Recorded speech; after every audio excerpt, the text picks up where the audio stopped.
Armand had always been the kind of person who noticed things others ignored. Every evening, when he walked home from work, he took the same narrow street that passed by the old marketplace. The shops there closed early, and by the time he crossed that area, the whole place felt quiet, almost forgotten by the world.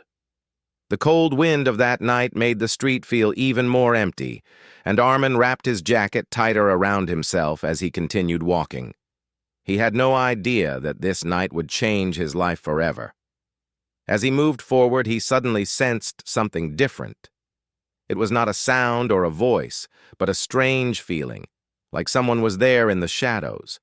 At first, he thought it was just his tired mind playing tricks, but then he noticed a small figure sitting near a pile of old crates. The figure was almost hidden, curled up tightly as if trying to disappear into the darkness. Armand slowed his steps. He was not the type to interfere in every little thing, but something about this sight pulled him closer. The streetlight flickered above him, and in that moment, he saw clearly that it was a young girl. She sat barefoot on the cold ground, hugging her knees with her head lowered. Her thin dress looked too light for the weather, and her small shoulders trembled softly in the chilly air. Armand felt his heart tighten.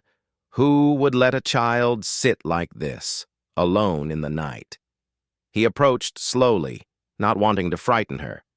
As he got closer, he noticed another detail that shocked him even more. She had no hair.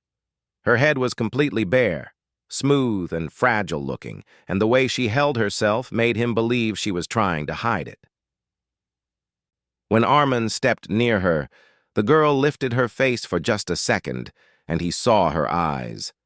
They were wide, fearful, and full of confusion, like she had been lost not just in place, but in life itself. He crouched down gently and spoke in a soft voice. "Are you okay?" The girl stared at him silently. She didn't move. She didn't speak.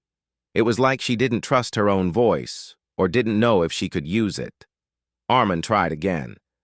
"Do you need help?" Still, no answer came. Only her eyes moved, and even they seemed unsure. He noticed her feet next, bare, red from the cold, and covered in dust from the ground. She had nothing on her feet, not even slippers. Armand felt a deep concern rising in him. Something was wrong, terribly wrong, and he could not walk away. He looked around, hoping to see someone nearby who might know her. Maybe a parent or guardian searching for her.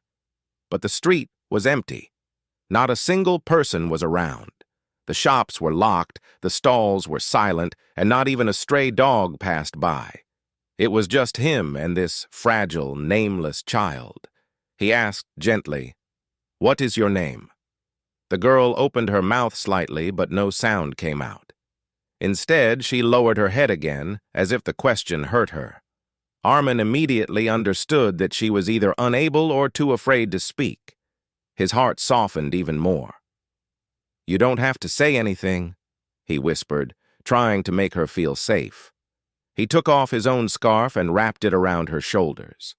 She flinched at first, like she expected harm, but then she slowly relaxed when she felt the warmth. Armand could see that she was freezing, and her small hands were trembling uncontrollably. He knew he could not leave her there. Even if he didn't know her story, even if he didn't know who she was or where she came from, he could not let her stay in the cold. So he extended his hand toward her. "Come with me," he said softly. "Just somewhere warm. I won't hurt you." The girl looked at his hand for a long moment, as if deciding whether she could trust him. Her eyes were full of fear, but also something else. Hope. Slowly, she reached out her own tiny hand and placed it in his. Her fingers were ice cold, and her touch felt like a quiet cry for help. Armand stood up gently, helping her rise to her feet. She could barely stand. Her legs seemed weak, and she leaned slightly against him. He supported her carefully, guiding her step by step toward his home. It was not too far, just a few streets away. But the walk felt longer because he moved slowly. making sure she did not feel rushed or frightened.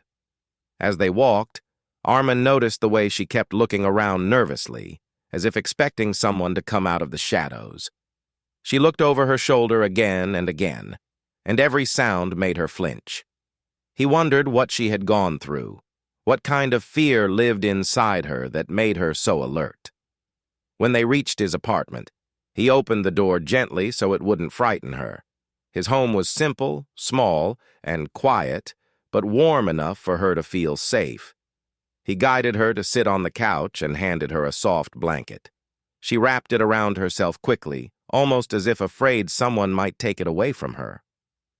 Armin took a moment to observe her.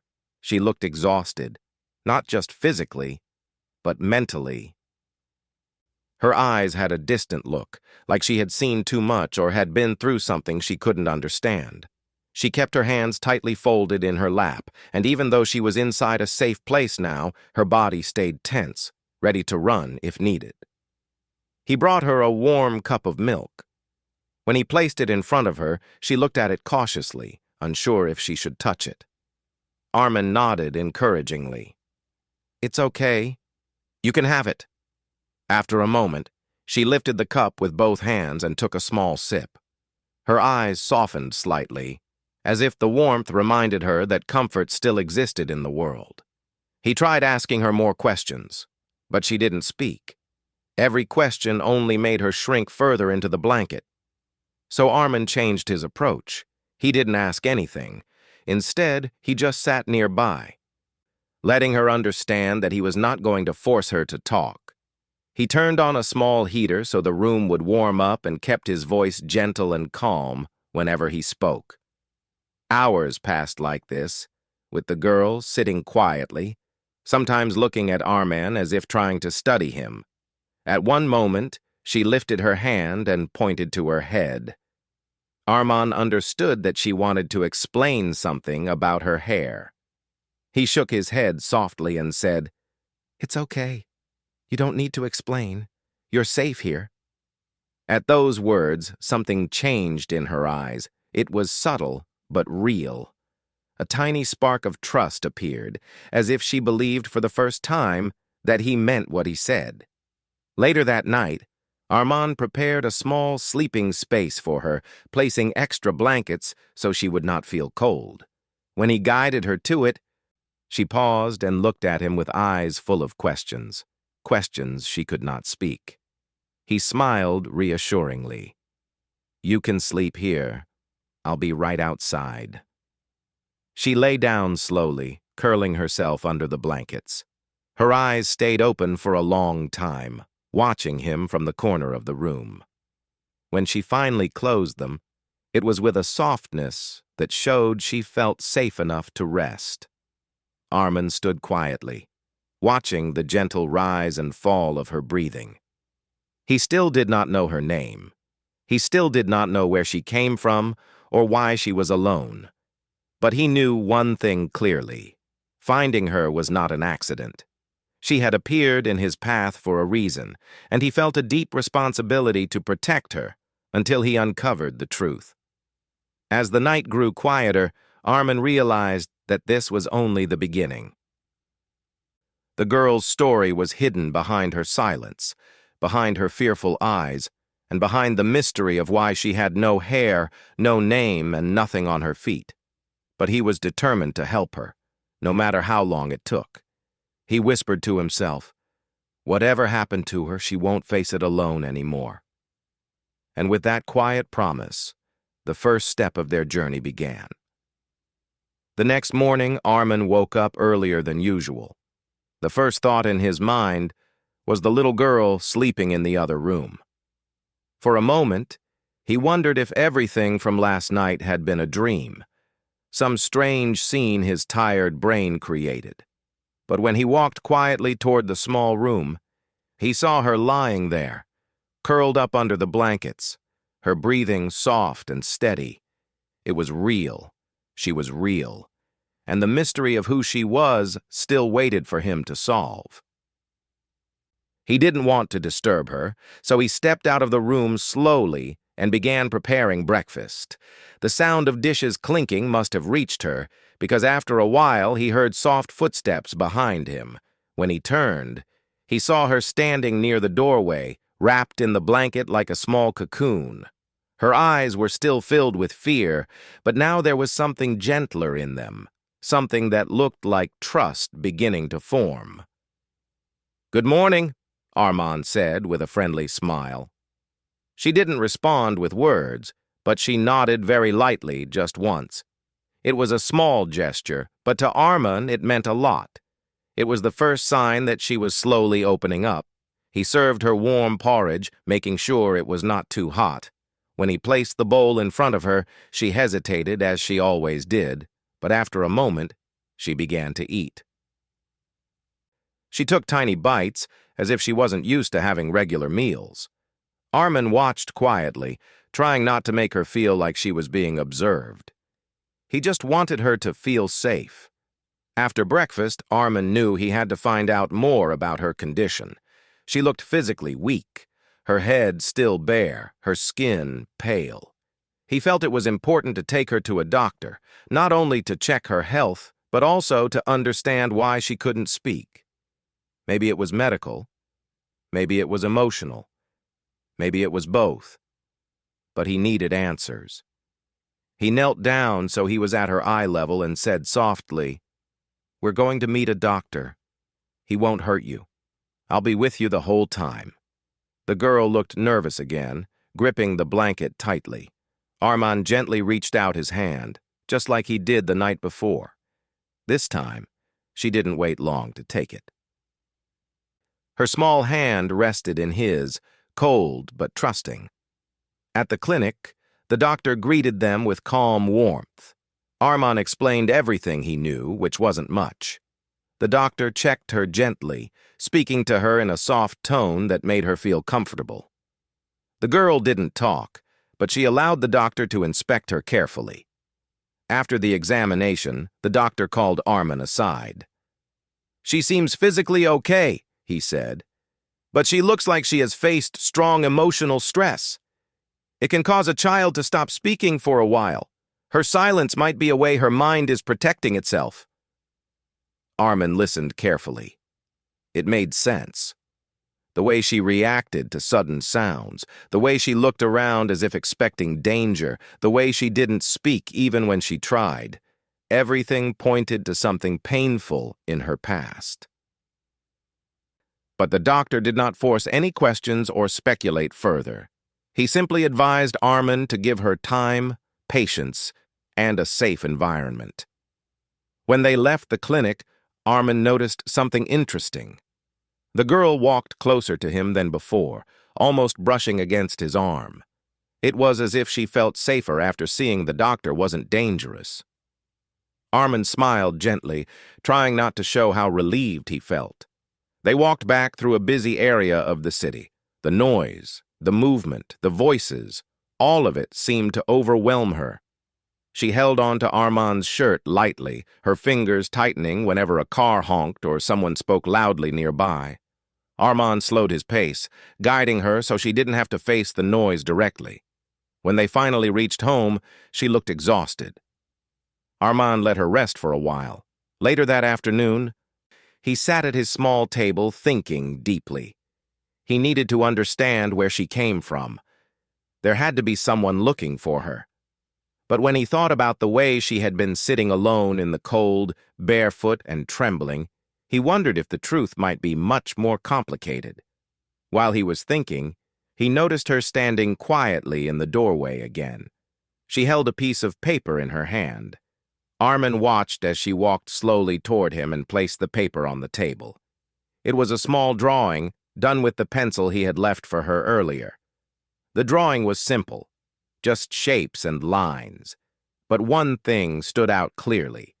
It was a symbol on a wrist, almost the same as the faint mark he had seen on her own wrist the night before.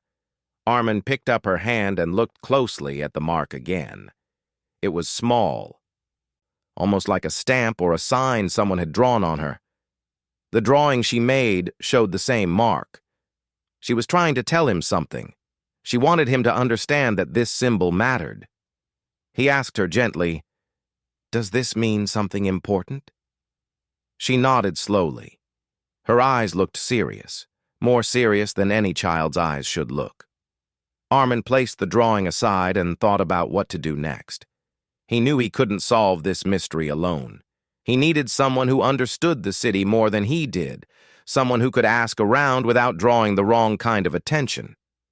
So he called his old friend Cameron, a person who knew a lot of communities, shops, and people in the area. Cameron agreed to meet him in the evening. When he arrived and saw the girl, he was surprised. "Where did you find her?" he asked. And Armin explained everything, from the empty marketplace to the silent way she behaved. Cameron sat down with the drawing and studied the symbol. "I've seen something like this before," he said slowly. "Not common, but I've seen it." Armin felt his heart beat faster. "Where?"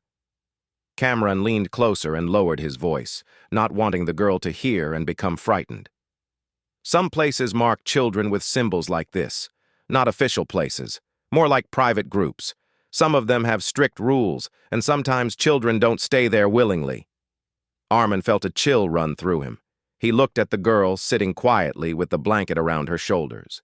She seemed so innocent, so lost. The idea that she might have come from a place like that made his heart ache. "Do you think someone will come looking for her?" Armin asked, worried. Cameron hesitated before answering. "Maybe. But if someone does, it might not be someone you want meeting her. If she ran away, people might want her back, and not for a good reason." Armin felt the weight of the words settle heavily in his chest. Suddenly, the silence of the girl made even more sense. Maybe she was not just afraid. Maybe she had been taught not to speak. Maybe speaking had caused her trouble. Maybe silence was the only safety she knew. Cameron placed a hand on Armin's shoulder. "Be careful. If this symbol really belongs to that group, they won't like that someone is asking questions." Armin swallowed hard. He looked at the girl again. She was drawing on another page quietly, her small hands moving slowly, her expression calm but distant. She had no idea the kind of danger her past might hold. After Cameron left, Armin sat beside the girl. She looked up at him with her big, innocent eyes. He didn't want to frighten her by telling her what he had learned. Instead, he spoke in a soft, reassuring tone. "Don't worry. You're safe with me. No one will hurt you." The girl blinked slowly, then gently reached out and touched his hand. She didn't hold it tightly, but the touch was enough to show trust.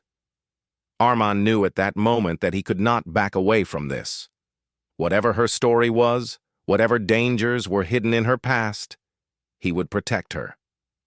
Later that night, as she slept peacefully in the small room, Armin sat awake in the living room. The city outside was full of lights, sounds, and movement, but inside his home, everything was still. He kept thinking about what Cameron had said. If the symbol was connected to a strict group, then someone might already be searching for the girl. He felt a sense of responsibility he had never felt before. It was no longer just about helping a lost child. It was about protecting her from something that might still be chasing her. He looked toward her room and reminded himself gently, "She is safe tonight. That's what matters." But deep down, he knew the mystery was just beginning, and the next steps would be even more difficult. The truth about her past was waiting to be discovered, and he would have to face whatever came with it. Still, he made a silent promise. He would not let her go through anything alone again. Armin woke up the next day with the same thought that had kept him awake most of the night: the girl's silent drawings. They were the only path that could lead him closer to her past. He had placed the drawings neatly on his small table, hoping the morning light would show him something he had missed earlier. When he walked toward the table, he noticed the girl already sitting there, quietly looking at her own drawings, as if studying her memories. She looked peaceful, but there was a deep seriousness in her eyes, the kind that didn't belong to someone her age. Armin didn't speak. He didn't want to startle her. Instead, he sat beside her slowly. She looked up for only a moment, gave a soft blink, and then returned her attention to the paper. Armin picked up the drawing showing the tall building with high walls. It wasn't just a child's random sketch. The lines were carefully drawn. The shapes were clear. There were small windows, a long pathway, and what looked like people in similar clothing. Even though the drawing was simple, the feeling behind it was not simple at all. It carried weight, something she remembered well. He whispered quietly, "Did you live in this place?" The girl didn't speak, but she nodded gently. Her fingers touched the drawing, tracing the outline of the building like she remembered every corner of it. Armin felt a wave of sadness. Whatever the place was, she didn't draw it with joy. She drew it with a heavy heart. When he looked closer, he noticed something else, small shapes drawn near the building.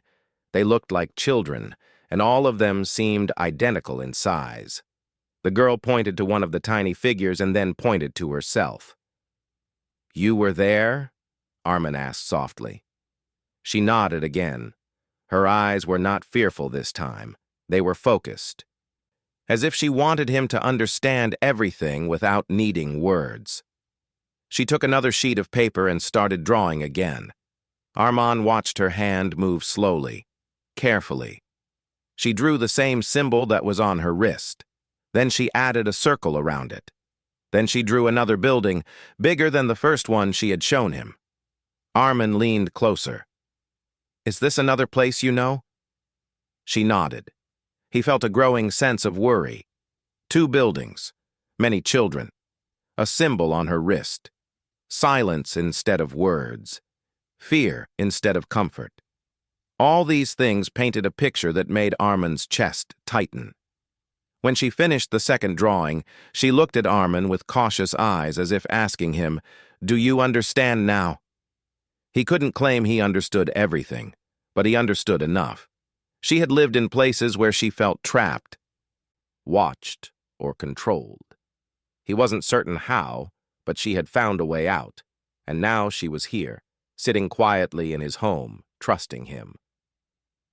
Armin knew he had to talk to Cameron again. His friend had mentioned groups that kept children under strict control, but there were many questions left unanswered. He didn't want to expose the girl to any danger, so he planned to meet Cameron alone later that day. When Armin stood up to leave, the girl immediately became anxious. She reached out and held his sleeve tightly. Her eyes widened with the fear that he might leave her alone. He bent down and reassured her in the calmest voice he could manage. "I'm not going far. I will come back. I promise." She hesitated, but finally let go. Armin gave her a small, soft toy from his shelf, a little stuffed bear. He placed it in her hands. "Keep this with you," he said. "It means I will come back." She held the toy close to her chest and nodded slowly. Armin waited until he saw her relax a little before stepping outside. He met Cameron at a small tea shop. Cameron listened carefully as Armin explained everything he saw in the drawings. Cameron looked more serious this time. "This is bigger than I thought," he said quietly. "There are communities, not exactly open to the public, where groups of children are kept together. Some places might be strict in their own ways. They have symbols, uniforms, and fixed routines." He paused. "And they don't like it when someone leaves." Armin felt uneasy. "So you think someone will start searching for her?" "Maybe," Cameron replied. "But usually they don't go to the authorities directly. They look quietly. That's what worries me." Armin's heart tightened. The idea that someone might be silently looking for the girl, someone she didn't want to return to, made him anxious. He thanked Cameron and hurried back home. When he entered his apartment, he saw her sitting exactly where he had left her, hugging the toy bear. She stood up the second she saw him, and walked to him quickly, almost as if afraid he had disappeared forever. Her eyes softened when she saw he had returned. Armin smiled at her. "See? I came back." She didn't speak, but she gently touched his hand with her fingertips. It was her way of saying she trusted him. That afternoon, she continued drawing more scenes, rooms, corridors, small objects she remembered. Armin sat beside her, watching quietly. With every drawing, the picture of her past became clearer. Then something new happened. She drew a rectangle like a door, and next to it, a small figure, herself, standing outside. She pointed to the door, and then pointed to the street outside the window. Armin understood. "You left that place and came outside?" She nodded, slowly but firmly. He felt a mix of pride and sadness. She had been so brave, yet so alone. As the day passed, small changes appeared in her behavior. She was still silent, but she looked less afraid. She walked more confidently inside the apartment. She sat closer to Armin without hesitation. She even smiled once, just a soft curve on her lips when he warmed milk for her. He held on to that smile as if it was the rarest treasure. In the evening, Armin took out his phone and searched for anything related to the symbol on her wrist. He didn't want to jump to conclusions, but he hoped he could find a clue that explained everything without involving danger. But most symbols he found were different from the one she had drawn. She walked to him quietly and sat beside him. When she saw the pictures on his phone, she shook her head lightly. Then she took the phone gently and drew the exact symbol on the screen with her finger, as if reminding him not to give up. Armin sighed softly. "I will find it," he said. "I just need more time." She leaned her shoulder gently against his arm, a silent sign of trust. For a moment, Armin forgot all the mystery and danger around her past. All he saw was a child who needed safety and someone to hold her world together. But the peace was brief. Around sunset, Armin noticed her suddenly becoming quiet and alert, as if she sensed something outside. She walked to the window and looked down cautiously. Her eyes widened slightly and her breathing became shallow. Armin joined her. On the street below, he saw a man walking slowly, scanning the buildings. He didn't look suspicious at first glance, but the way he observed each window felt unsettling. Armin gently pulled the girl away from the window. Her hands were trembling again, and she clutched the toy bear tightly. He didn't want to frighten her, but he also didn't want to lie. He whispered, "Don't worry. You are safe here." The girl nodded, but he could tell she was remembering something from her past, something that made her fear certain people. After closing the curtains, Armin sat beside her again. He didn't ask questions. He didn't push her to explain. He simply stayed close, letting her know she was not alone. Later that night, she surprised him. She walked to the table, picked up a pencil, and wrote slowly, just one word. It was written in shaky handwriting, but clear enough for him to read. Her real name. Armin stared at the paper for a long moment. She had finally shared something precious, her identity. She lifted her eyes to him, waiting for his reaction. Armin smiled warmly. "Your name is beautiful." It was the first time he saw her smile with genuine comfort, not just politeness or relief. It was a smile that held hope. He felt a warmth in his heart. She was opening up. She was healing. One small step at a time. But he also knew the truth. This was only the beginning. Her story still held many secrets. Someone from her past might still be searching, and he needed to protect her more than ever. As she fell asleep peacefully that night, Armin sat beside her small bed, watching her rest. He whispered softly, "No matter what happened before, you won't face anything alone again." The darkness outside held unanswered questions, but inside the small apartment, there was a tiny spark of courage, a new beginning forming quietly between them. The next morning came with a soft light entering through the small window of Li Wei's room. The girl woke up slowly, blinking as if she was learning to see the world again. She looked peaceful, but her eyes showed a quiet fear, like someone who had lived through more silence than comfort. She sat up and touched her bald head gently, as if still surprised by how it felt. Li Wei smiled at her calmly and said good morning, making sure his voice stayed soft, like a warm blanket for her heart. He brought her warm, steamed buns and a bowl of soup. At first, she hesitated, looking at the food as if she wasn't sure she deserved it or wasn't sure it was real. But when he pushed the bowl a little closer, she finally held it with both small hands and slowly ate. Li Wei watched her, not with pity, but with kindness, amazed at how someone so small could carry a silence so heavy. After breakfast, he took her to a nearby shop to buy proper clothes and shoes. She held his sleeve tightly as people walked by. Every little sound made her flinch. When they entered the store, she stood close behind him like a shadow. The shopkeeper smiled at her, but she hid her face. Li Wei gently explained to the shopkeeper that the girl was shy and recovering from a difficult situation.